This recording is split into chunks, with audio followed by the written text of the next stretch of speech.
मंगलम भगवान वीरो मंगलम गौतमौगणि मंगलम कुंद कुंदार्यो जैन धर्मोस्तु मंगलम सर्वमंगल मांगल्यम सर्वकल्याणकारकम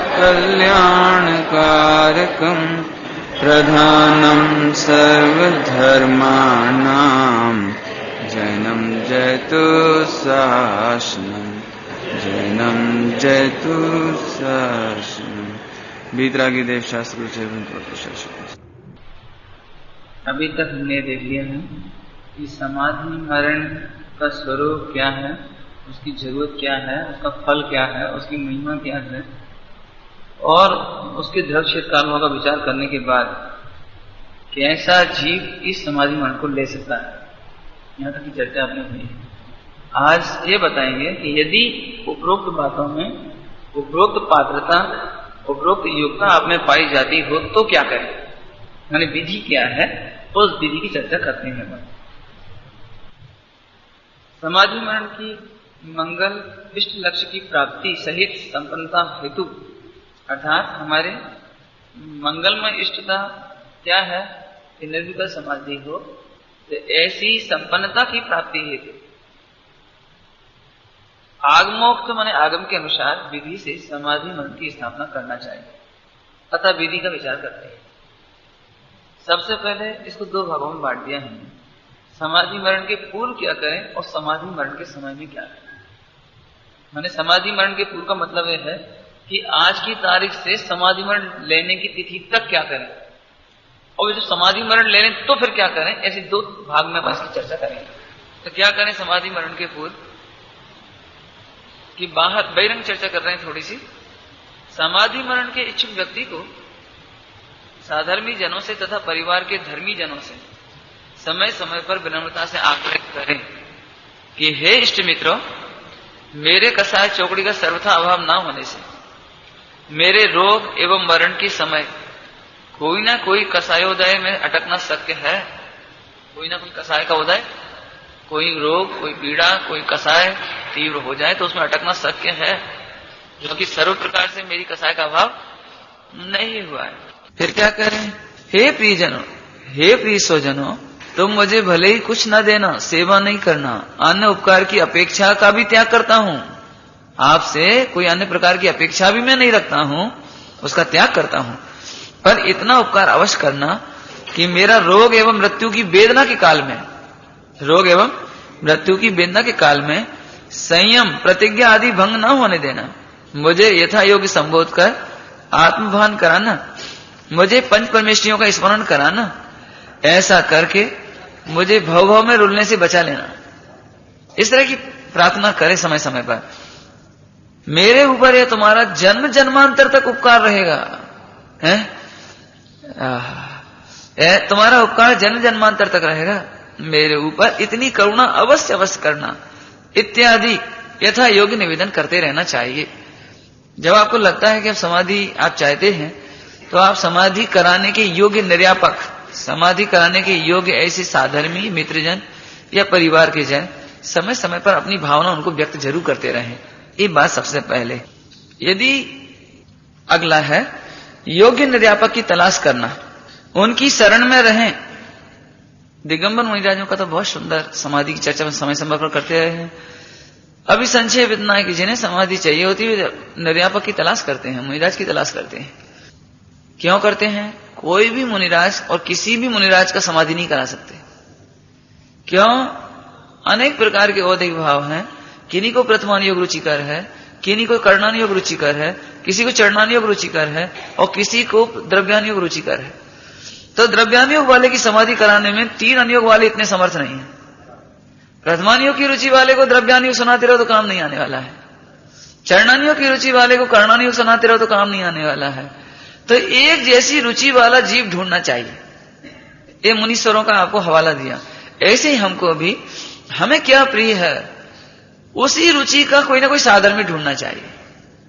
केवल इसलिए एक शब्द अभी मैंने आपको पढ़ के सुनाया था कि परिवार के परिजन नहीं कहा, परिवार के धर्मीजन। परिवार में कई प्रकार के लोग हो सकते हैं, छोटे बड़े, शिक्षित अशिक्षित, धार्मिक और अधार्मिक, व्यापार की रुचि वाले या आत्मा की रुचि वाले, तो ऐसे अनेक रुचि वाले जीव हो सकते हैं घर में। तो धर्मी जीव लिया उसमें, घर के धर्मी जीव। अब आप ये देखो कि आपकी रुचि अर्थात आपको मान चलो समय सार जी गाथाएं प्रिय हैं, तो आप जैसा रस वाला कौन है?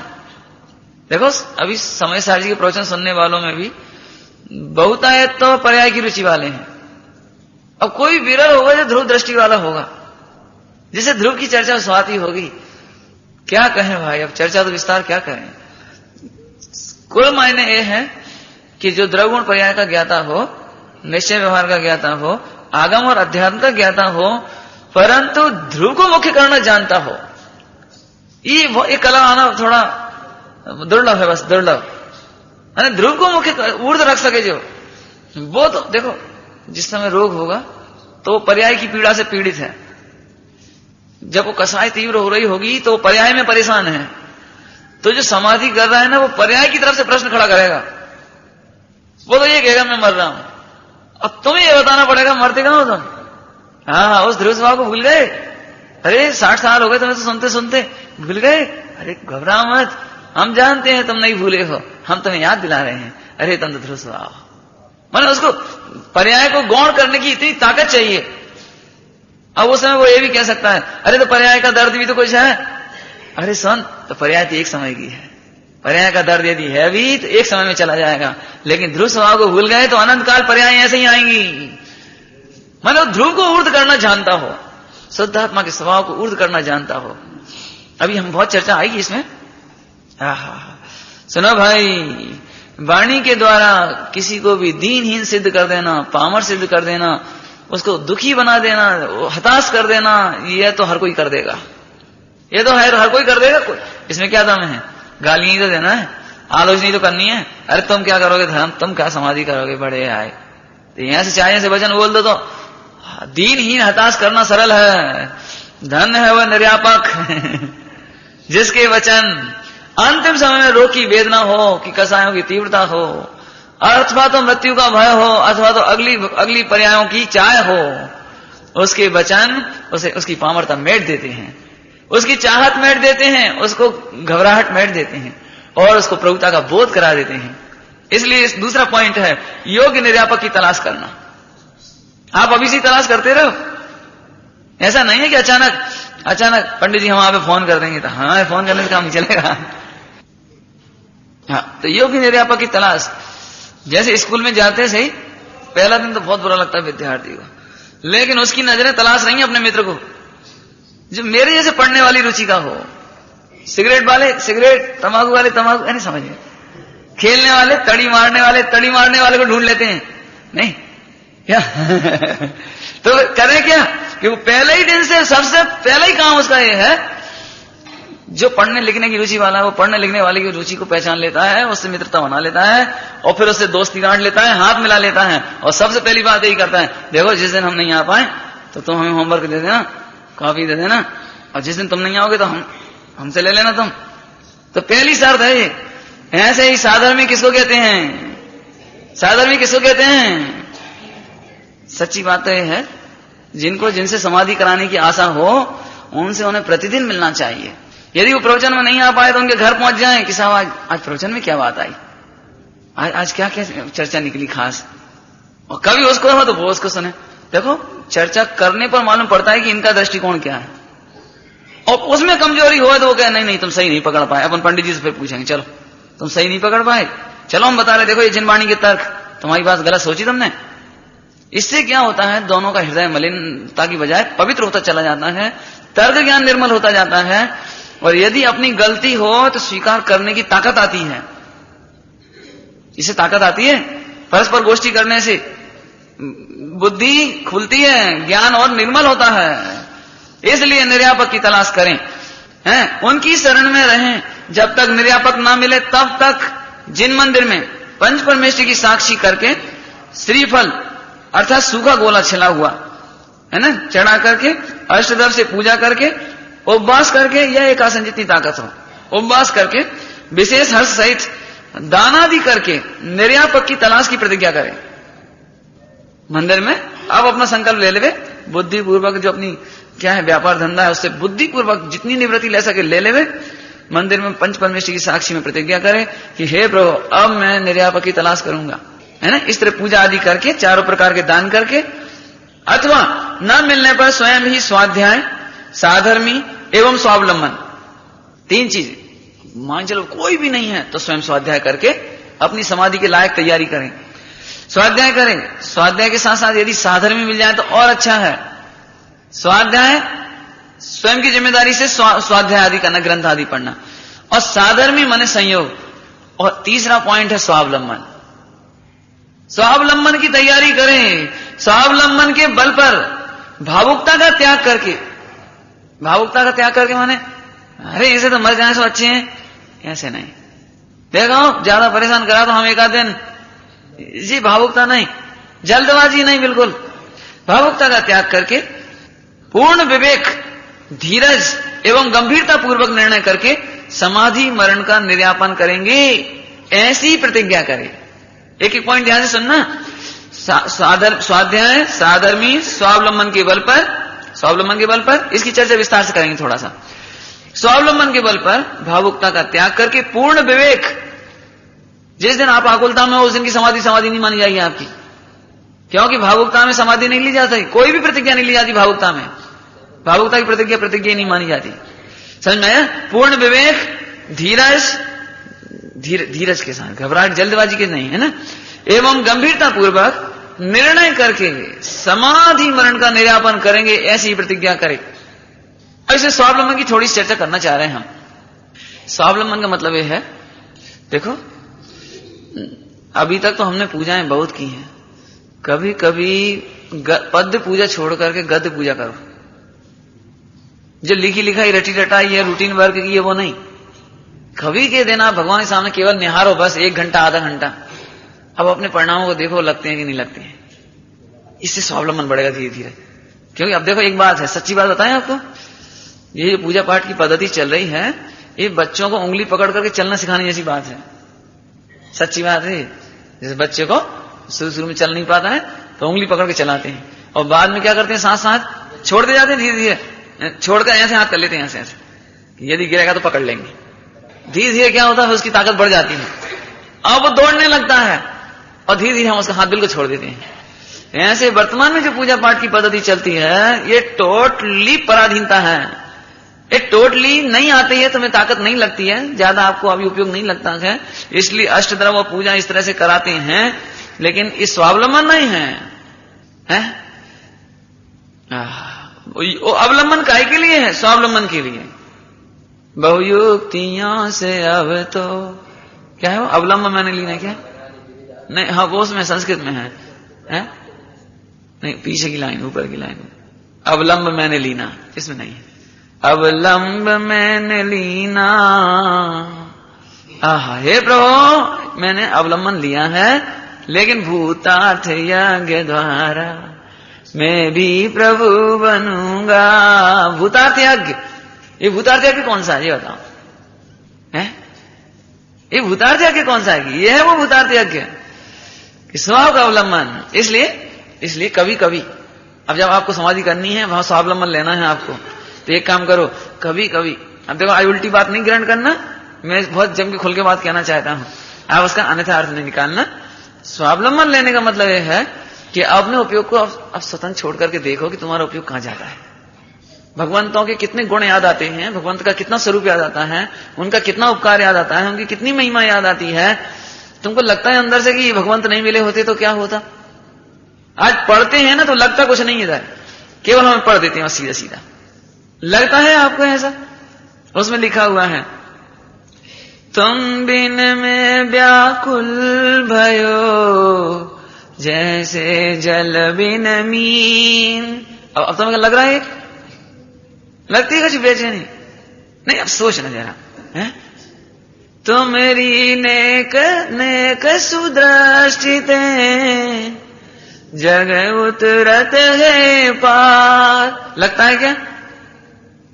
तुमरी नेक सुदृष्टि से मतलब कि आपको देखने से, कि नहीं, तो आपको देखने से नहीं, तुमरी नेक सुदृष्टि थे, अर्थात जैसी आपकी दृष्टि आत्मा में लगी हुई है, यदि कोई वैसी दृष्टि नेक कर ले नेक, तो उसको सम्यक दर्शन हो जाता है, वो जग उतरत है, वो जग से पार उतर जाता है। इतनी महिमा आपको आती है कि आप जैसी दृष्टि, आप जैसी दशा हमारी कब हो मेरी ऐसी दशा जैसी तुम, लगने की बात है। हम इसलिए कहना चाह रहे हैं, आप थोड़ी देर पूजा करो, हमको इनकार नहीं करते। आप 1 घंटा पूजा करते हो, अब कल से 50 मिनट करो और 10 मिनट को स्वावलंबन लो। एक बहुत अच्छा शब्द है आपकी पूजा पाठ की पद्धति में, कायोत्सर्ग। आज ये कायोत्सर्ग लगभग ना के बराबर ही बचा है। ना के बराबर माने नहीं है, वजह समझ लो आप। कायोत्सर्ग किसको कहते हैं? ये कोई नौवार ये उंगली हिलाने का नाम कायोत्सर्ग नहीं है। और ओंठों का हिलना, नमो रियंताणम नमो सिद्धाणम, ये ओंठों का चलने का नाम कायोत्सर्ग नहीं है। और मन में पंच परमेष्ठियों का विकल्प आना या आत्मा का विकल्प आना, ये भी कायोत्सर्ग नहीं है। किसी हम उंगली हिलाओ तो रोक सका, चलो ओंठ भी हिलना रोक देंगे, लेकिन मन में तो पंच परमेष्ठि का स्मरण करें कि भाई साहब कायोत्सर्ग का अर्थ समझो आप। काया काय तो मन वचन काय, मन वचन काय, तो एक काय और उत्सर्ग माने त्याग। जहां पर मन वचन काय तीनों का अवलंबन नहीं होवे, उसका नाम कायोत्सर्ग। तीनों के अवलंबन नहीं होवे, स्वरूप गुप्त हो, आत्मा का आश्रय हो, निर्विकल्प अनुभूति हो, आत्म स्वरूप रह जाए, बस मैं आत्मा हूं बस। सुशीला श्री पढ़ाते थे ना जी, तो कहते थे, गुरुदेव श्री कहते थे, एक बार तो शरीर को कोट की भांति ऐसे उतार के लगा, है ना, कहते कोट की भांति, जैसे कोट लटका देते हो घर जाके खूटी में, एक बार ऐसे शरीर को देखो देखो आत्मा, देखो अपन आत्मा है बस, बाकी इस देह से न्यारापना अनुभव करना, ये कायोत्सर्ग है। आप सुनो, तो एक कायोत्सर्ग अच्छी चीज थी। ये पूजा के अवलंबन के काल में आगे पीछे इस स्वावलंबन की हेतु थी, लेकिन स्वावलंबन तो बचे ही नहीं।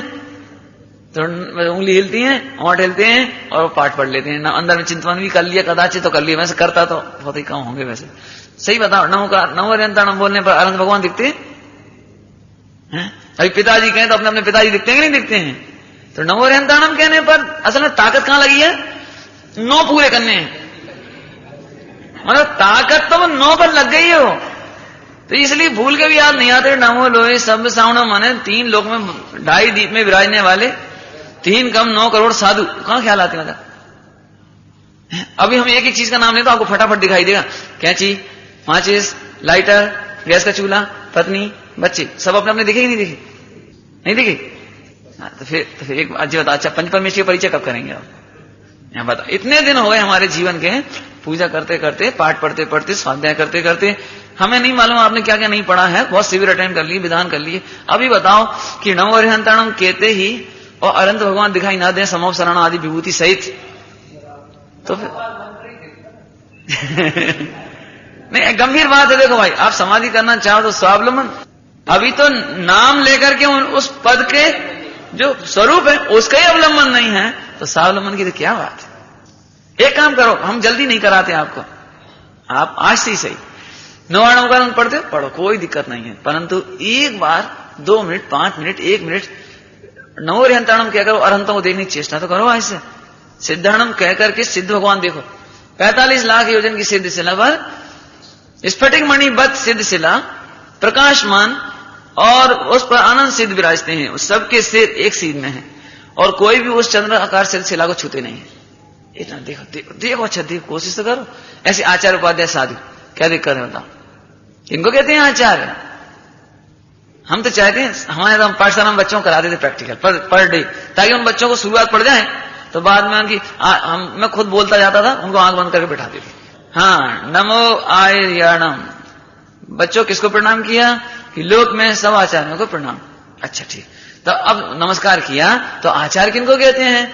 देखो बेटा, एक वृक्ष के नीचे आचार्य परमेष्ठि विराजे हुए हैं, उनके चरणों में चारों 24 संघ विराजा हुआ है। देखो, एक तरफ आरिका हैं, एक तरफ मुनिराज हैं, एक तरफ श्रावक हैं, एक तरफ श्राविका हैं, और देखो वे दीक्षा देते हैं। कोई त्रुटि हो जाती है तो प्रायश्चित विधि से शुद्ध करते हैं। ऐसा मंगलमय दृश्य पूरा सुना होना है। अब कभी भी वो नमो आर्याणम बोलेगा तो एक क्षण में उसको वो चित्र झलक जाएगा कि हमारे ऐसे आचार देखे थे। और फिर उनको सब नाम याद दिला दिए, आचार्य अमराचंद देव, आचार्य कुंदकोन देव, आचार्य भूतबदी, आचार्य पुष्पन, आचार्य धरसेन स्वामी, गुणभद्राचार्य, सूपचंद्राचार्य, सब आचार्य अंगलंग देव, ऐसे सबके नाम बता दिए। अब 2-5 बार में कहूं तो याद हो ही नहीं उसे। बेटा समस्त आचार्य परंपरा जय हो जय हो जय बंत करते। फिर ऐसे उपाध्याय, उपाध्याय किनको कह रहे हैं? एक वृक्ष के नीचे जंगल में देखो, एक शिला पर विराजमान है, उनके सामने ग्रंथ विराजमान है, उनके सामने संघ के साधु जन विराजमान हैं, सभी के पास ग्रंथ है, सभी पढ़ रहे हैं, सभी सुन रहे हैं, चर्चा वार्ता कर रहे हैं। धन है आत्मज्ञानी उपाध्याय प्रभु। हे प्रभु, आपके चरणारविंद में हमारा नमोस्तु नमोस्तु नमोस्तु। आप जैसा आत्मज्ञान हमें भी प्राप्त हो। जो द्वादशांग के ज्ञानी हैं, 25 गुणों के हैं, धारी हैं, ऐसे अबोध रस से आपको याद आएगा उपाध्याय माने क्या होता है। उपाध्याय माने पठन पाठन के अधिकारी हो ऐसे साधु पर्वतों पर, नदियों में, नदियों के किनारे, पर्वतों पर, गुफाओं में, मंदिरों में, धर्मशालाओं में, बसतिकाओं में, सम्य शिखर जी आदि समस्त पर्वतों पर अपने चारों ओर मुनिराज देखो, देखो सब आत्मस्थ है, देखो सब आत्मस्थ है। देखो कोई केवल ज्ञान हो रहा है, कोई सिद्धालय में जा रहे हैं, देखो कोई समाधि हो रही है, देखो कोई चिंतन कर रहे हैं, देखो कोई लेखन कर रहे हैं, देखो कोई आहार की चर्या के लिए जा रहे हैं। ओहो, देखो कोई उस्ता भी जीत रहे हैं, कोई परिचय जीत रहे हैं। एक बार चिंतन करने की आदत डालो, ऐसी कर लोगे नहीं कर पाओगे। क्या होगी मना लानी अब कर लो, चल कर अच्छी बात। मैं इसीलिए मैंने इतना प्रैक्टिकल लंबा कर देता हूं कि एक बार आपके ज्ञान में आ जाए तो आप कर सकते हो, कोई बड़ी बात। कल से स्वावलंबन लेने के लिए भगवान की पूजा करो, जो भी आपको करनी है, हमको इनकार नहीं है, लेकिन 1 मिनट 2 मिनट के लिए कार्य शुरू करो। जैसे आपने स्थापना की सीमंदर भगवान की, हाथ जोड़ करके खड़े रहो आप तो बस। अब अपने उपयोग को विदेश क्षेत्र ले चलो। विदेश क्षेत्र में सीमंदर भगवान समो शरण, करोड़ों देवी देवता पृथ्वी पर उतर रहे हैं, उनकी परिक्रमा कर रहे हैं, रत्न बरसा रहे हैं, फूल पुष्प वृष्टि हो रही है, धुंध भी बज रही है, कितने 12.5 करोड़ बाजे बज रहे हैं। ऐसे कुल मिलाकर के उनकी अब अपन उनकी परिक्रमा दे रहे हैं भगवान की। 3 परिक्रमा देकर उनको प्रणाम करके बैठ गए हैं। वहां देखो गणधर परमात्मा विराज रहे हैं, ओमकार ध्वनि भगवान की गरज रही हो। थोड़ा देखो, हमने उनको प्रणाम किया। प्रभु ऐसा ही प्रभु मैं भी हूं, यह प्रतिबिंब सुमेरा है, भली भांति मैंने पहचाना, यही स्वरूप सुमेरा है। इसका मतलब हुआ, हे प्रभु अत्रो अत्रो तिष्ठो तिष्ठो अत्र मम सन्निहितो, अब मेरे निकट रहो। इसका मतलब तो ये है। अब देखो अब कितनी मस्ती आती पूजा करने में। अभी तो ये लग रहा है कितनी 5 मिनट और बचे, जल्दी करो जल्दी करो जल्दी करो, 5 मिनट और बचे जल्दी करो। तो फिर पूजा कहां हो रही तुम्हारी? नहीं, ईमानदारी बात है। आप सचमुच देखो, इसलिए मैंने प्रैक्टिकल बात बताई। आप जब पूजा करें 5 मिनट शुरुआत में, बीच में, आखिरी में बिल्कुल स्वावलंबन लो, कोई दिक्कत नहीं है। इतनी बात तो समझ में आ गई। कहने मतलब है कि अब वो उंगली पकड़ के कब तक चलते रहेंगे अब, ठीक है। अच्छा एक बात, ऐसे जब शास्त्र पढ़े, शास्त्र तो शास्त्र में जो विषय आ रहा है, कुछ भी आ रहा है, जो भी आ रहा हो, थोड़ी देर का अवसर करके उसका विचार करो। देखो भगवान कह रहे हैं, हे आत्मन तुम मिथ्या मानता छोड़ दो, तुम तो सिद्धो जैसे हो। बस अब उस कार्य शुरू करो, कार्य करो। अच्छा अब आचार्य को देखो जंगल में, आचार्य कुंदकोन देव या जिनका वो ग्रंथ है, अमृतचंद देव, पद्म प्रमोलधारी देव, देखो उनके पास अकेले में हम ही हैं और वे हैं बस। और वे कह रहे हैं, हे सुमत क्यों तुम कब तक कल्पित करते रहोगे, नाना कल्पना कब तक करोगे, तुम तो सिद्धो जैसे हो ना। हाँ प्रभु, आपके चरणारविंद की कृपा से मुझे अत्यंत उपकार हुआ है आपका। प्रभु आपके चरणारविंद में प्रणाम। आपका मैं भी यही हूं, मैं भी सिद्ध हूं। प्रभु आप कह रहे तो मैं निष्ठांक हूं, कि आपने कहा तो कोई झूठ थोड़ी कहेंगे आप। अब जाओ, मैं तो सिद्ध ही देखूंगा, मैं राजू देसी देखने वाला नहीं हूं। बोला कहने का मतलब है, ये छोटे छोटे प्रयोग जरूर करने चाहिए आपको। ये दूसरा प्रयोग हुआ। तीसरा प्रयोग इससे आगे बढ़कर है थोड़ा सा, कि यदि तुम्हें लगता है कि आज पूजा नहीं हो पाई तो बहुत खलबलाहट होती है। देखो भैया, गलत अर्थ नहीं लेना, जो मैं कह रहा हूं वो समझना। तो आप ऐसी प्रतिज्ञा करो कि अष्टमी के दिन पूजा नहीं करेंगे। कह रहे हमने तो जैसा सुनी अष्टमी स्पेशल पूजा करो, हमने पहले कह दी थी आप हमारा उल्टा अर्थ मत लेना। अब तुम जो पूजा की बात जो खलबलाहट हो रही है दिन भर मन में ऐसा लग रहा है आज पूजा नहीं करी, पाप ना लगे कहीं। पाप लगे? पाप कब लगता है? पूजा नहीं करने से या स्वावलंबन नहीं लेने से। हे आत्मन, यदि पूजा तुमने नहीं की है तो स्वावलंबन लो। पाप के भय से कब तक भयभीत रहोगे? तुम्हें किस किस भाव में पूजाएं मिलेंगी? कल को आंख नहीं रहेगी तब क्या करोगे? हाथ पैर नहीं चलेंगे, लगवा हो जाएगा तब क्या करोगे? हे आत्मन, स्वावलंबन की तैयारी करो। सुनो, यदि पूजक जोरदार हो तो पूजक और पूज्य अभेद होते हैं। तुम चाहो तो यहीं बैठ करके, तुमसे दूर नहीं तुम्हारा पूज्य, तुम चाहो तो यहीं से पूजा करो, कोई बात नहीं है। यहीं तैयारी। देखो अब क्या होता है, इसमें मेहनत बहुत है, मैं जानता हूं, बहुत मेहनत लगेगी आपको, क्योंकि उल्टा है ना, अपने संस्कारों के विपरीत है ये। बहुत ताकत लगानी पड़ेगी आपको ऐसा लगेगा लोग क्या कहेंगे, और फिर कर्म बंध का क्या होगा, और आचार्यों ने फिर क्यों लिखी श्रावकों के लिए पूजा करने के लिए, ऐसे ऐसे प्रश्न कूदेंगे दिमाग में। और संस्कार है ना, संस्कार वो गला दबाएगा कल के, बहुत आपको अकलाहट होगी। सच्ची बात कहता हूं आपको। बोला अरे हे आत्मन, यदि शुभ भाव के लिए तुमने पूजा की है तो शुभ भाव काय के लिए था? शुद्धता में बढ़ने के लिए या शुभ में ही पड़े रहने के लिए? ठीक है, तो आज हम शुद्धता का अवलंबन लेंगे। बार बार भेद विज्ञान करो, भेद विज्ञान, हम तो स्वावलंबन लेंगे। देखो आत्मन, तुम 23 घंटे तो पढ़े तुम्हारे लिए, तुम पूजा का ही काम क्यों छोड़ते हो? 23 घंटे पढ़े तब लो स्वावलंबन कि नहीं, मुझे तो 1 घंटे का जी अवलंबन लेने का संस्कार तोड़ना है, इसलिए जानबूझकर पूजा छोड़ी मैंने। 23 घंटे में भले ही मैं शुद्धोपयोग कर पाऊं कि नहीं कर पाऊं, लेकिन बुद्धिपूर्वक अभ्यास कर रहा हूं। शुरुआत में देखो, शुरुआत में असफलता भी मिल सकती है आपको, लेकिन असफलता के भय से प्रयत्न नहीं छोड़ना। बहुत कठिन बात लग रही होगी आज की, हम तो साहब बिल्कुल तैयार ही बैठे स्वच्छंद होने के लिए। स्वच्छंद होने की बात नहीं समझना इसमें। देखो भाई, अपनी ईमानदारी अपने हाथ है। यदि आपको लगता है कि आप स्वावलंबन नहीं ले सकते हैं, पंच परमेष्ठियों का चिंतन नहीं कर सकते हैं, आप आत्मा के स्वरूपस्थ नहीं हो सकते हैं, और ज्ञान ध्यान में आप पीछे रह जाते हैं, और उतनी देर में फिर वो टीवी देख रहे हैं, रोटी खा रहे हैं, चाय पी रहे हैं, और दुनिया की बकवास कर रहे हैं, तो फिर आप पूजा का अवलंबन मत छोड़ना। तो मत छोड़ना, फिर तो अच्छा है, फिर तो आप यहीं बने रहो, कोई दिक्कत नहीं है। लेकिन हम एक बात कहते हैं, इसमें भी एक नया प्रयोग कर सकते हो कि मंदिर में आएंगे तो और रहेंगे 1 घंटा, लेकिन पूजा नहीं करेंगे। देखो भैया, हम बहुत घबरा के कह रहे हैं ये बात। हाँ, उपदेश ऊपर चढ़ने का है, नहीं तो तुम जा कहो देख लो पंडित जी कैसे आगम के विरोध में कह रहे हैं। देखो, सठ कर्माणी दिने दिने लिखा है भैया, हमें सब मालूम है। हम बहुत घबरा के सावधानी से कह रहे हैं कि तुम स्वावलंबन लेने की चेष्टा करो। आप मंदिर में बैठो ना, भगवान के सामने निहारते रहो, बैठ जाओ। अब देखो अपना उपयोग कहां जा रहा है। पंडित जी दुकान जा रहा हो, अच्छा दुकान जा रहा हो कि ज्ञान का गेय बन रहा है। अब ज्ञान का गेय बन रहा है तो ज्ञान में गेय कृत असुत्ता होती है क्या? नहीं होती है। तो तुम घबराते क्यों? दुकान जानने में आ रही, आने दो, अपन तो क्या है ना। हाँ, अभी तो 3 लोग 3 काल जानेंगे। जब 3 लोग 3 काल जान के कुछ नहीं होने वाला तो इतनी दुकान क्या कर लेगी हमारा? देखो ये तैयारी चल रही है। ऐसे स्वावलंबन लेने की चेष्टाएं करना, ये तीसरी चेष्टा। अब चौथी चेष्टा, जब बीमार हो जाओ, बीमार तो हे भगवान न वो न वो सिद्धर न वो आएगा, अच्छी बात है, कोई बात नहीं है। लेकिन दिन भर में 24 घंटे में बीमारी के काल में 10 मिनट 15 मिनट 1 घंटा 2 घंटा मौन लेने की चेष्टा करो। उस समय कुछ नहीं पढ़ेंगे, कुछ नहीं सुनेंगे। और हमसे पूछो तो हम तो ये कहेंगे पहले थोड़ा बहुत सोचना विचारना पंच परमेष्ठि का और आत्मा का, और जितना तुम्हें याद आया कर लेना, लेकिन बाद में कुछ नहीं सोचेंगे।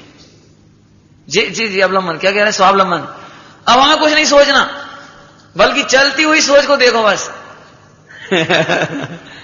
कठिन तो नहीं है।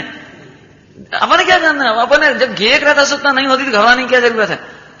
ओह मैं तो देखो क्या है, देखो मैं तो क्या है, देखो साक्षी साक्षी, ज्ञाता ज्ञाता ज्ञाता, देखो विकल्प आ रहे हैं जा रहे हैं, तीव्र भाव, अशुभ भाव, शुभ भाव, अशुभ भाव, शुभ भाव। सुनो, अशुभ भाव में हमें द्वेष नहीं है और शुभ भाव में राग नहीं है। को आओ को जाओ, हम तो भिन्न गया तक लगाओ। और फिर देखो सच्ची बात यह है, जो आप प्रैक्टिकल करो उसे ज्ञानी गुरुओं से मिलाते रहो, सब अच्छी बात है।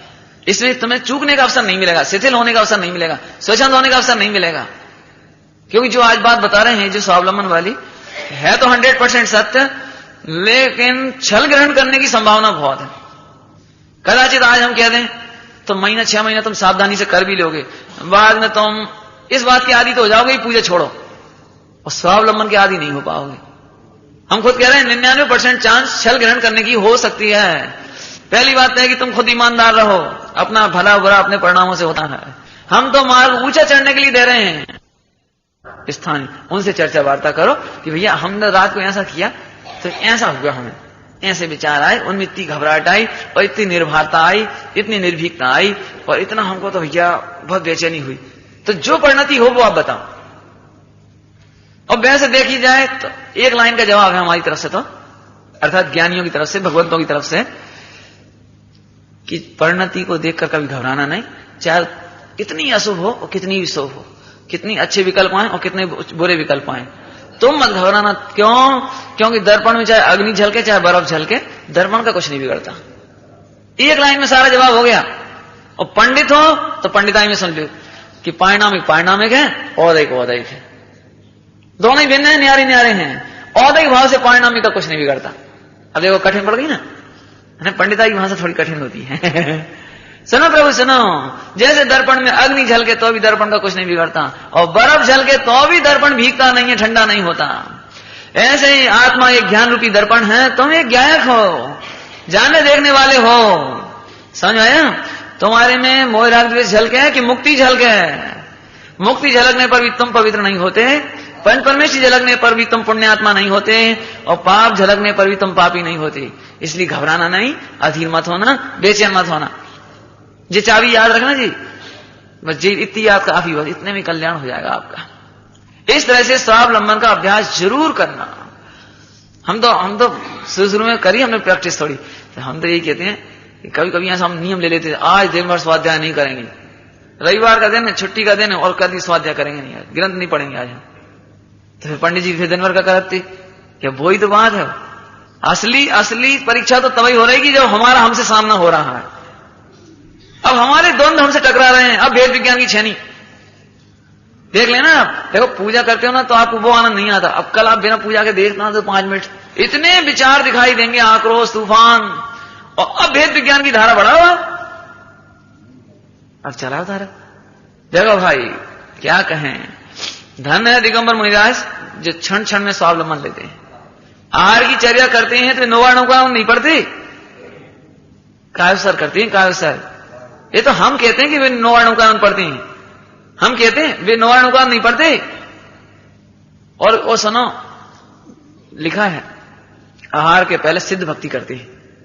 सिद्ध भक्ति तो वर्तमान में तो पाठ भी प्रचलित है, लेकिन सिद्ध भक्ति माने आप जैसा कोई उंगली पकड़ के चलने जैसा नहीं कि जल्दी जल्दी सिद्ध भक्ति पढ़ी आहार, ऐसा नहीं। सिद्ध भक्ति माने सिद्धों का स्वरूप ध्याते हैं। भेद भक्ति में वे अपने को भक्त के रूप में और सिद्ध भगवान को भक्ति के योग्य के रूप में स्थापना करके भक्ति करते हैं।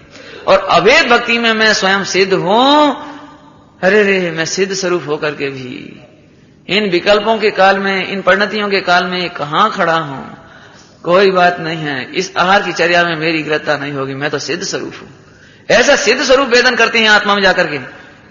और कोई विकल्प कोई ग्रता आवे तो फिर शास्त्रों में तो ऐसा लिखा है कि दिगंबर मुनिराज क्षण क्षण में आहार लेते लेते जैसे ऐसा विकल्प आया, अरे वो मीठी चटनी मिल जाती, एक दृष्टांत याद, ऐसे नजर चली, ओ एकदम आंख बंद हुई, सिद्ध हूं मैं तो ये कहां विकल्प जाता है। इस भोजन से मेरा तो कोई लाभ नहीं है, इस देह का भी क्या लाभ है। यदि इस देह का भी लाभ है तो साता के उदय से कुछ होगा, वस्तु से नहीं। हे आत्मन वस्तु की वृत्ति छोड़ दो, अपेक्षा छोड़ दो, और भाई टूट जाती और निर्विकल्प स्व संवेदन कर लेते हैं। तो सिद्ध भक्ति लिखिए, आहार के पहले सिद्ध भक्ति करते हैं। वर्तमान में तो 9 बार की अपन कहते हैं, मुनिराज तो सिद्ध भक्ति करते हैं, अर्थात अवैध आत्मा का वेदन करते हैं। दूसरी भाषा में कहो तो कायस्वर करते हैं। कायस्वर अर्थात मन वचन काया का त्याग करके मैं तो मात्र ज्ञाता हूं, आत्मा हूं, आत्मा हूं, ऐसे आत्मा का वेदन करते हैं। सुनो हम कौन है? श्रवणोपासक। क्या है हम? श्रवणोपासक अर्थात दिगंबर मुनिराजों की उपासना करने वाले। अर्थात हम श्रमण तो नहीं है, लेकिन श्रमण की तैयारी करने वाले हैं। हम भी उन जैसा कायोत्सर्ग, हम भी उन जैसी दशा पाएं, इसलिए श्रावक भी भोजन करने के पूर्व में कायोत्सर्ग करता है। इसलिए श्रावक भी भोजन करने के उपरांत कायोत्सर्ग करता है। क्यों करता है? तैयारी तो उसी की चल रही ना, श्रमणोपासक है हम। गुरुदेव कहते थे ये जो पंचम गुणस्थान है ना, पंचम गुणस्थान 11 प्रतिमाएं, ये मुनि दशा की तलेटी है। तलेटी तलेटी तलेटी समझते हो? पर्वत पे चढ़ना हो तो पहले तलेटी में पहुंचो, तो तलेटी में पहुंचे तो चढ़े। ऐसे यहां पर कहते हैं जिन्हें मुनि बनना है, जिनके जीवन में मुनि दशा आनी है, वे हैं तो कपड़ा पहने हुए, रहते तो घर में हैं, रहते स्त्री पुत्रादि के बगल में यानी संयोग में रहते हैं, लेकिन अंतर में ये चित्त उनके पास है, उनके पास है। भोजन करने पहले और बाद में कायोत्सर्ग। अभी वर्तमान में सब रूटीन टूटते जा रहे हैं, मौन पूर्वक आहार लेना आदि सब टूटते जा रहे हैं। एक भाई ने तो पूछा कि मौन करने की क्या जरूरत? मैंने कहा भाई, ज्ञानी भोजन करते हुए बी कथा करना नहीं चाहता और सुकथा का काल नहीं है। सुकथा का तत्व चर्चा कर नहीं सकते, धर्म की कथा कर नहीं सकते, और बी कथा पहले ही पसंद नहीं है। सब बी कथा करना नहीं है, सुकथा करनी नहीं है, मौन अपने आप हो गया, अब करेंगे। ज्ञानी का जीवन बड़ा सहज है। अपने क्या लगता है, हाँ ये तो खींचतान है। अभी कोई यदि कर भी लेना, कोई नवयुवक या कोई, ए तुम का त्यागी हो, अच्छा तो त्यागी का बुरे होते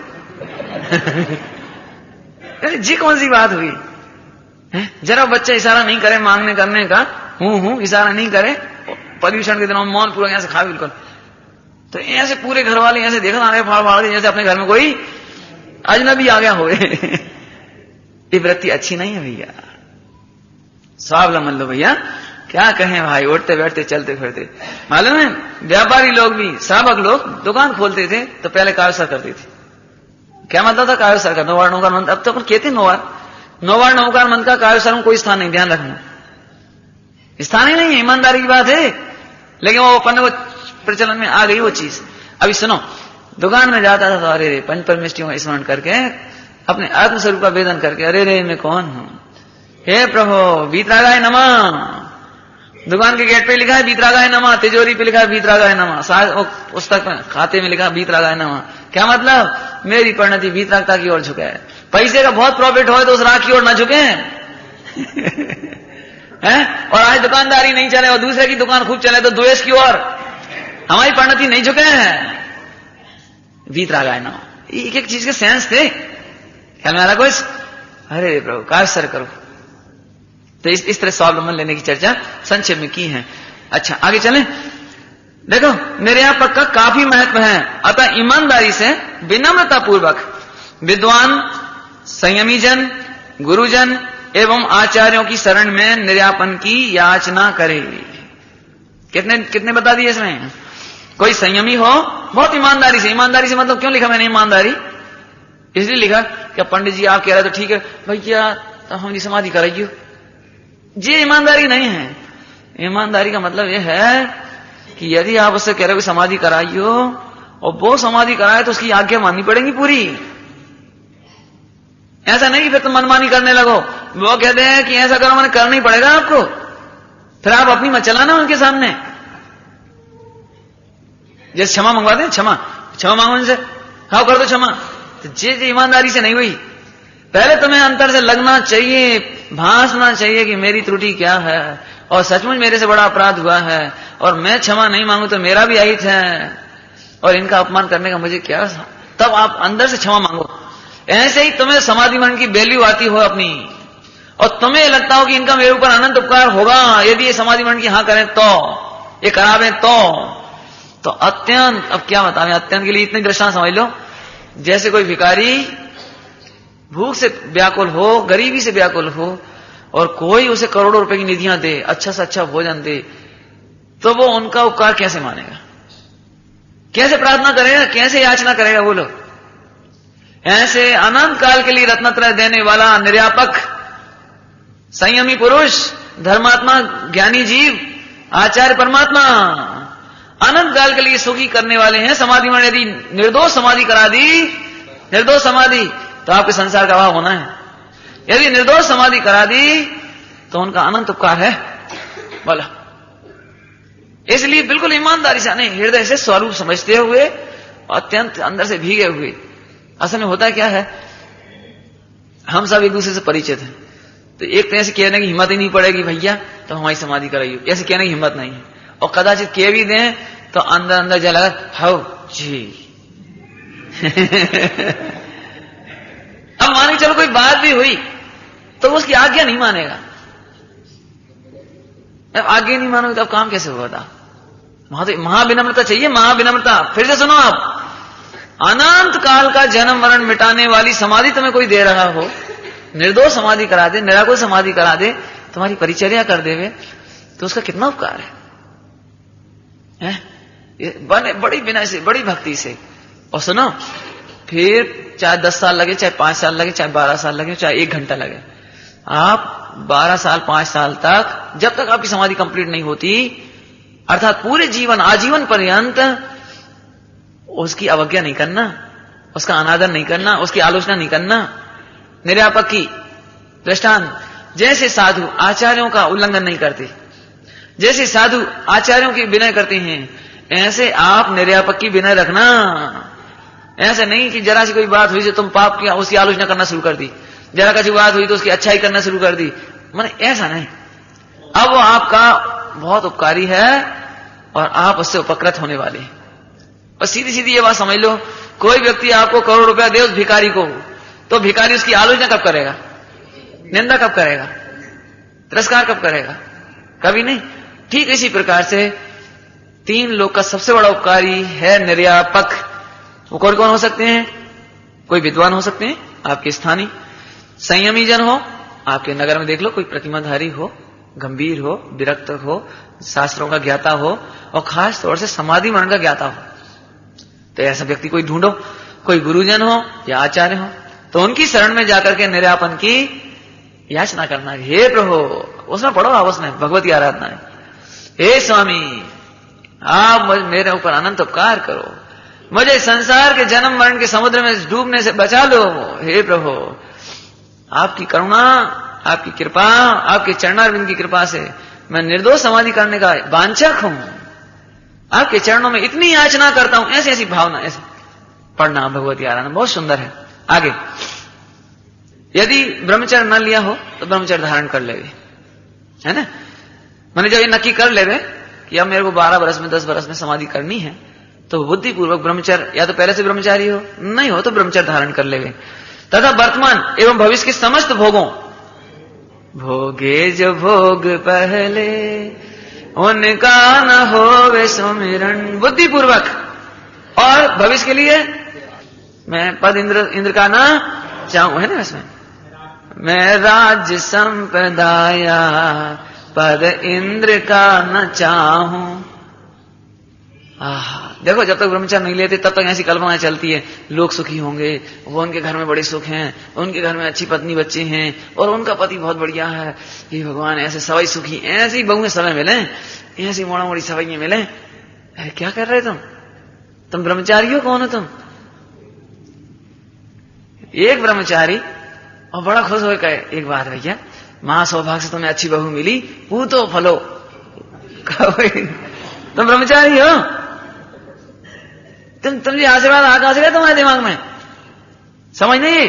कहने मतलब क्या है, स्वयं के भोगे हुए भोग, दूसरों के भोग, और स्वयं के भविष्य की कल्पना कि एक बात है, अपन समाधि से मरेंगे तो देव बनेंगे, और स्वर्ग में गए तो कम से कम 32 तो मिलना ही है। मैंने भविष्य के भोगों की कल्पना। एक बात है, जहां से एक बार बस देह छूटी, स्वर्ग में गए, वहां तो रोग नहीं होंगे, वहां तो अपने खूब आनंद होगा, बिल्कुल नहीं। भविष्य के भोगों की कल्पना और भूतकाल के भोगे हुए भोगों का स्मरण नहीं करना। बुद्धिपूर्वक, हम तो क्या कहें, पंचम गुण स्थान में जो 11 प्रतिमाएं हैं, अनुमति त्याग तक तो कम से कम आ जाना चाहिए। धीरे धीरे आरंभ त्याग देख लेना चाहिए अपनी परिस्थिति। आरंभ त्याग के लायक हो तो आरंभ त्याग, अनुमति त्याग तक बुद्धिपूर्वक। हमें नहीं कह रहे कि आप प्रतिमा ही ले लो, मत लो आप, लेकिन बुद्धिपूर्वक इस बात की आदत डालो कि हमें अब बच्चों के बीच में बोलना है, कि परिवार के बीच में बोलना है, बेटा दुकान में जो तुम्हें करना है वो करो, हमसे अब अनुमति की अपेक्षा मत रखो।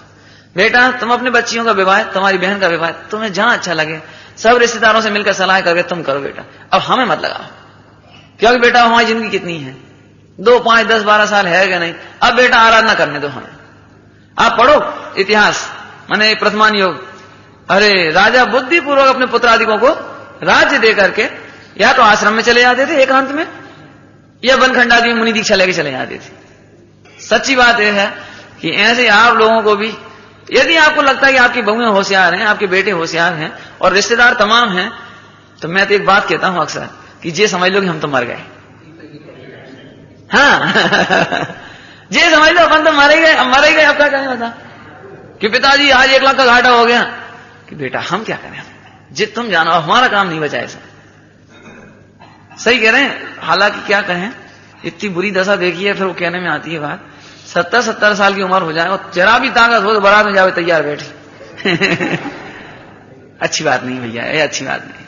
अब वहां गया, कैसा भ्रष्ट भोजन करे हैं, कब मंदिर में पूजा करे कि नहीं करे, और फिर 24 घंटे, आप सही बताओ ईमानदारी से, बारात में जाने के बाद सिवाय बी कथा और गपशप के क्या होता है, कोई मतलब नहीं। और बी कथा में इतनी निंद क्वालिटी की जिसकी क्या चर्चा करें प्रभु, और इतना भी होए तो चलो ठीक है। अब मैं गंदी भाषा में कहूं तो कब्र में पैर लटकाए बैठे और रात को 12 बजे कोका पी रहे, का शर्म नहीं आते। नहीं सोचना आप जरा से, वहां वो 12 बजे रात में स्वागत हुआ तो बिल्कुल ऐसी जिज्ञासा से कि क्या है प्लेट में और क्या है, हे भाई विरक्त हो, ये कहना है। देखो बुद्धि वक्त क्यों अपने को जंजाल में फंसाते हो। एक बात बताओ, आज लगवा लगा होता तो चले जाते, आज अपनी देह छूट जाती तो जाते, तो क्यों तुम पाप के उदय का इंतजार क्यों कर रहे हो। सुनो, पाप के उदय में बारात में नहीं जा पाना, इसमें कोई पुरुषार्थ नहीं है। धन है जो समर्थ होने पर भी बुद्धिपूर्वक भी कथा से बचते हैं, व्यापार से बचते हैं, स्त्री पुत्रादिक से बचते हैं, बुद्धिपूर्वक बच्चों से कह दिए, बच्चों से बेटा तुम संभालो। अरे क्या कहें भाई, बाबू भाई जी, एक ही बालक का जन्म हुआ और गुरुदेव मिले तो ब्रह्मचर्य की भावना हो गई सीधी। छोटी उम्र में, मुश्किल से 30-32 साल की उम्र में उन्होंने ब्रह्मचर्य ले लिया। शादी हुए, एक बालक हुआ और ब्रह्मचर्य ले लिया। गुरुदेव के सामने खड़े हो गए कि आप तो साहब हमें ब्रह्मचर्य। सारा परिवार रोने लगा, एक ही बच्चा है, वो बाद में वही मर गया। और जिस दिन ब्रह्मचर्य लिया गुरुदेव से सोनगढ़ में, उस दिन के बाद घर में नहीं सोए, मंदिर की धर्मशाला में सोते थे। फिर अपनी पत्नी से सेवा नहीं करवाई, हाथ लगाने की। ये बात मैं क्यों याद दिला रहा हूं, आज पंच कल्याण में माता पिता बनना तो सरल है, लेकिन मर्यादाएं कहां है ब्रह्मचर्य की बताओ। मात्र अब क्या कहें, बस आप समझ लेना, और क्या कहें, माने जरा वो तो मर्यादाएं आनी चाहिए। ओहो कुछ तो निवृत्ति हो, कुछ तो वैराग हो, बुद्धि वो अनुमति त्याग करो, आरंभ त्याग प्रतिमा लो। अब प्रतिमा नहीं ले सकते हो तो कम से कम अभ्यास रुक करो। बेटा अब तुम समझदार हो, हमारी आशा मत करो। ख्याल में आ गया ना। तो इस तरह से ब्रह्मचर्य धारण करें, भूतकाल के भोग और भविष्य के भोगों की कल्पना चाह निदान न करें, लौकिक श्रेष्ठ इंद्रादि पदों की भावना का त्याग करें। इंद्र बनने का भी त्याग। अब इंद्र बनने का त्याग बात सरल लग रही होगी, अभी मैं समझाता हूं, सुनो। और बुद्धिपूर्वक श्वेत वस्त्र धारण करें। ब्रह्मचारी लिया है, ऐसा लिखा है, जो ब्रह्मचारी होते हैं वे बुद्धिपूर्वक देवगति का त्याग करते हैं। जो देवगति के भोगों का त्याग किया ना उसने बुद्धिपूर्वक, तो जो लोकांतरिक देवादि जो होते हैं देवगति के, वो तो केसरिया वस्त्र पहनते हैं। जो पूजा करने वाले जो केसरिया वस्त्र पहनते हैं वो इंद्र की कल्पना करते हैं, अपनी स्थापना करते हैं। लेकिन जो ब्रह्मचारी हैं वे केसरिया वस्त्र धारण नहीं करते, क्योंकि बुद्धिपूर्वक उन्होंने वो इंद्र पद देव पद उसका त्याग किया है। हमें वो चाहत नहीं है।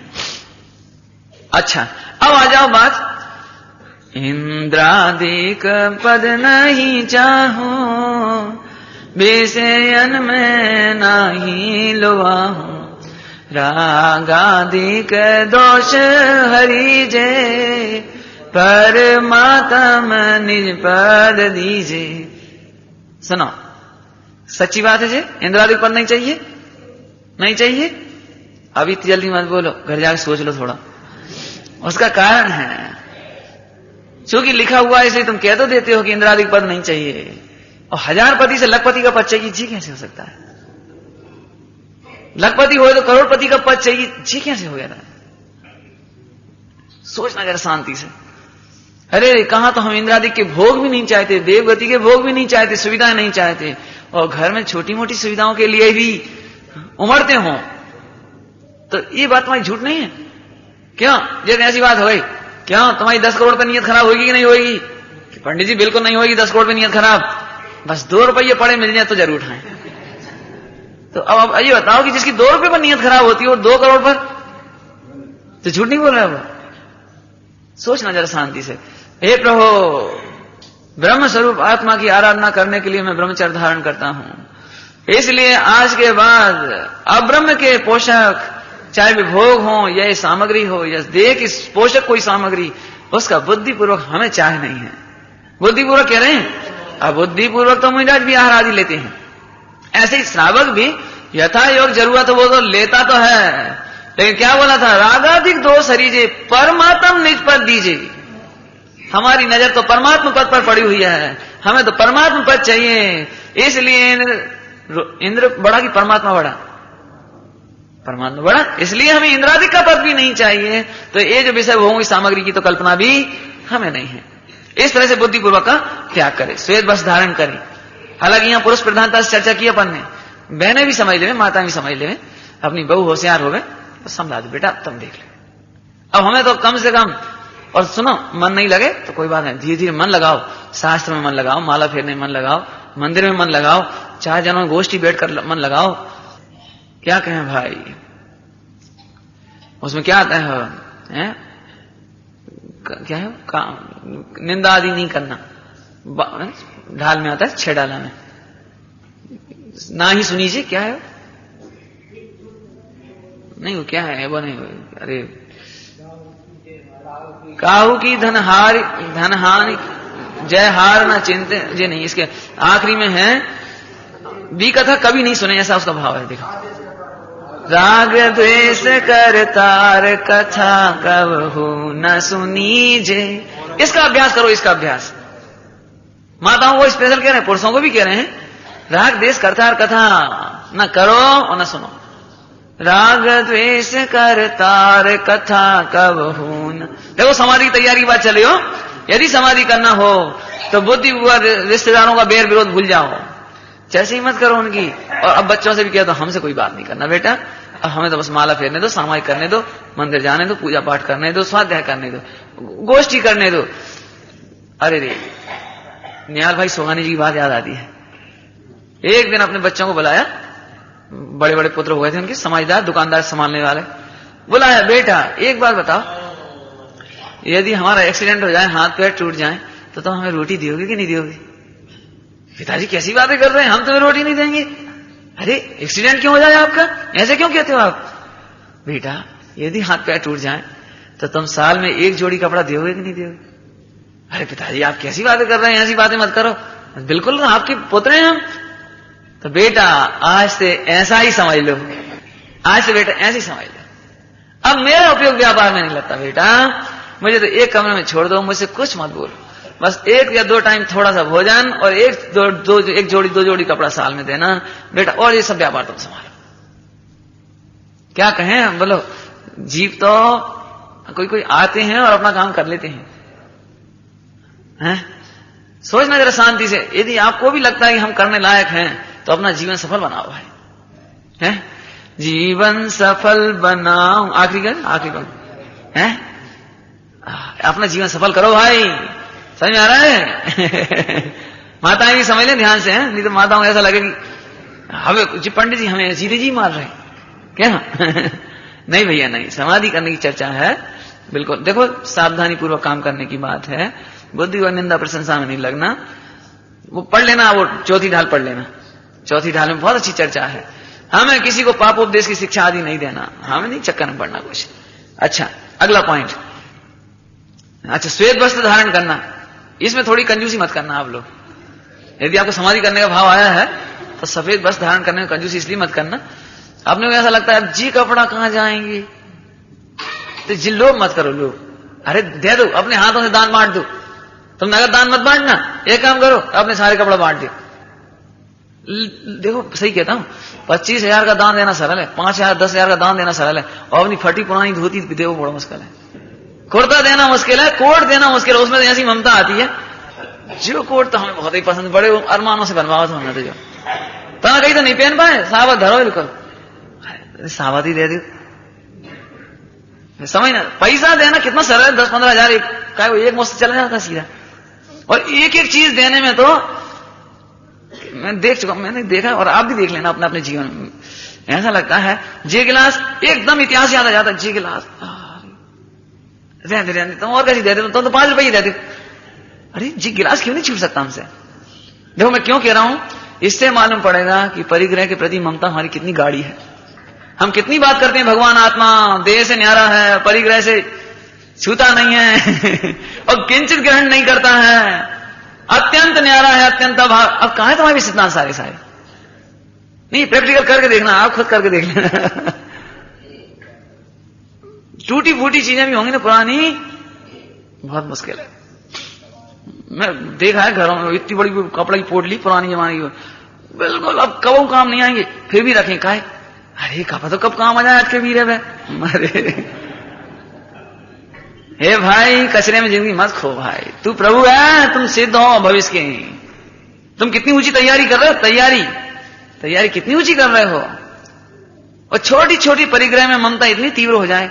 आप भेद विज्ञान करो, हमें नहीं कहते हमारे कहने से जबरदस्ती दे दो। अब लो पंडित जी कहेंगे 200 रुपये कपड़ा नहीं दे तो दे लो, ऐसे नहीं, पंडित जी के वजह से नहीं। तो भेद विज्ञान रख लो सामने सब कपड़ा, ये कपड़ा अब खूब सोच लो दें कि नहीं दें, और जब कर रहे हैं कि नहीं दें, सोचो इस परिग्रह में ममता रखने से क्या होगा।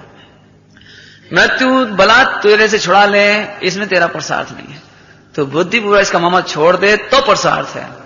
देखो ये बात बहुत साधारण नहीं समझने से। आप जो परिग्रह का त्याग जिसके हम कह रहे हैं, कपड़े खास तौर से रंगीन कपड़े आदि हैं, अच्छे अपने गद्दे बिस्तर जो भी हो, जो आपके उपयोग में आते हो, वे आप दे रहे हैं, तो आपका इसमें निर्जरा होगी, संवर होगा, कर्म रोकेंगे, क्योंकि ममता ढीली पड़ रही है इसमें। और अब विचार आ रहा है कि अपन आत्म तत्व हैं, अत्यंत अभाव है, परिग्रह से आज तक सुख नहीं हुआ, दे दो। अब इसी बीच में ये विचार आया, देखो पंडित जी, एक मतलब खुद अपने आप को संबोधो, देखो सुमित प्रकाश जी कपड़े दे दोगे तो पुण्य इतना बंधेगा कि जे इससे बढ़िया कपड़े मिलेंगे। तो लोभ के लिए दान कर रहे थे क्या? अरे भैया देखो अपन नहीं छोड़ेंगे बुद्धिपूर्वक तो लोग क्या कहेंगे, बड़े कंजूस थे। कोई कहेगा इसलिए छोड़ रहे हो, करो भेद विज्ञान अंदर में देखो, अंदर सच बात यह है, मन या जो ज्ञान आपका बहुत सुंदर दर्पण है, आपकी कमजोरियां वहां जरूर झलकेंगी, आप दान करके देखना। इसलिए आप बुद्धिपूर्वक परिग्रह का त्याग करें। कौन सा परिग्रह? वस्त्र की बात चल रही है, रंगीन वस्त्र धारण नहीं करें, बिल्कुल कंजूसी नहीं करें। हमारी बुआ जी विधवा हुई तो मैंने तो उनको कहा कि मैं जानता हूं कि सफेद साड़ी पहनना तो मुश्किल है, लेकिन मैंने बहुत आदर्श की चर्चा की उनसे, जिनवाणी की, और यही एकमात्र अच्छा मार्ग है, और आप सफेद वस्त्र धारण करो। और मैं जानता हूं कि मैं चला जाऊंगा तो तुम भी पुरानी रखी हुई धोतियां पहनोगी, लेकिन मैं चाहता हूं तुम अभी त्याग करो उनका। अरे बहू पहन लेगी, रिश्तेदारों को बांट देना, और जो बच्चियां आ जाए 2-5 सब दे देना, 1-1 2-2 है का 10-5 धोतियां, और जी धोतियां पहनो। क्या कहें भाई, इस सील व्रत का उल्लंघन है। विधवा होकर थोड़ा भी श्रृंगार, उसके सजाने की भावना, वस्त्र पहनना, ये बहुत खोटे शब्द लिखे, बेस्यावत जानना, यहां तक लिख दिया है। क्योंकि जिसका श्रृंगार, जिसका पति ही नहीं रहा, तो अब किसके लिए वस्त्र धारण करे, किसके लिए श्रृंगार धारण करे, ऐसा शब्द लिखे जिनवाणी में। मुझे ये कहना है, सील व्रत का उल्लंघन मत करो। अरे एक हिसाब से बाबा जी के सामने, आत्मानंद जी के सामने घटना घटी, एक बच्ची विधवा हो गई, तो अब बाबा जी के पास लाए, बाबा जी जाए संबोध दिए। बाबा जी बोले, बेटा बड़ी खुशी की बात भाई, सब बंधन से मुक्त भाई छूटी तू, देख बुद्धिपूर्वक तो अपने को आरिका बनना था, तेरे को नहीं बन सकी, चल जंगल में नहीं जा सकी, कोई बात नहीं है, लेकिन पुण्य के उदय ने तुझे घर में रह करके आरिका जैसी साधना करने के लिए मौका दिया है, आरिका जैसी साधना करने का मौका दिया है। तू अपने पाप का उदय मत देख। अच्छा ही हुआ तू पराधीनता में कब तक लगी रहती, अब तू अपना जीवन धर्म के क्षेत्र में लगा।